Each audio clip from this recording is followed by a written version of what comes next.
YCP ప్రభుత్వం 2023లో చేసిన అరాచకం మరొకటి వెలుగులోకి వచ్చింది.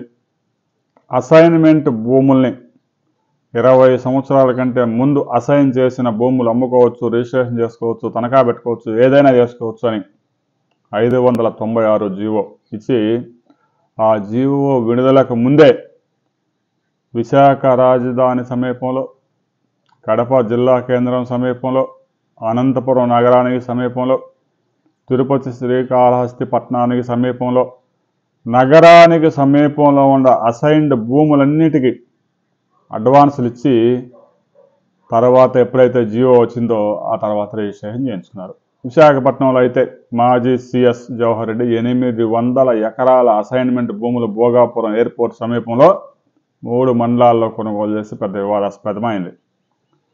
6 నెలల్లో 40,000 ఎకరాల భూములు రిజిస్ట్రేషన్లు జరిగాయి. అది కూడా అసైన్మెంట్ భూములు అని రిజిస్ట్రార్ ఆఫ్ ఐజీ రామకృష్ణ నివేదిక ఇచ్చారు. రాబోయే కొద్ది రోజుల్లో ఈ రిజిస్ట్రేషన్లన్నీ రద్దు కాబోతా ఉన్నాయి. ఎవరి భూమి వారికి దక్కబోతా ఉంది. ఎకరం 5 కోట్లు ఉన్న భూమిని విశాఖపట్నం భోగాపురం సమీపంలో 5 లక్షలకే లేపేశారు. ఇక నిషేధిత భూముల జాబితాలో ఉన్న 22A ఉన్న 8 లక్షల ఎకరాలు కూడా ఆ జాబితా నుంచి తొలగించారు. దేవాలయ భూములు, ఆ భూములు, ఈ భూములు అన్నీ కాజేశారు. వాటన్నిటిని వెలికి తీయడానికే దాదాపుగా అధికారులకు 3 నెలల సమయం పట్టేలాగా ఉంది.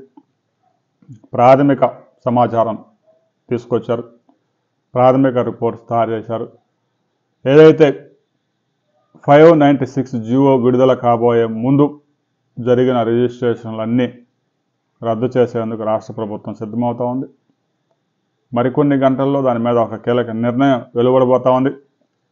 ఎవరైతే అసైన్ భూములు అమ్ముకొని బాధపడుతున్నారో 5 లక్షలకు 6 లక్షలు తక్కువ రేటుకి, ముఖ్యంగా నగరాలకు విశాఖపట్నం భోగాపురం సమీపంలో ఉన్న రైతులు, వారి భూములు వాళ్ళకి దక్కబోతూ ఉన్నాయి. రాబోయే కొద్ది గంటల్లో దీని మీద రాష్ట్ర ప్రభుత్వం ఎలాంటి నిర్ణయం తీసుకోబోతుంది అనే దాని మీద మరో వీడియో చేస్తున్నా. వీడియో లైక్ చేయండి, షేర్ చేయండి, సబ్స్క్రైబ్ చేసుకోండి.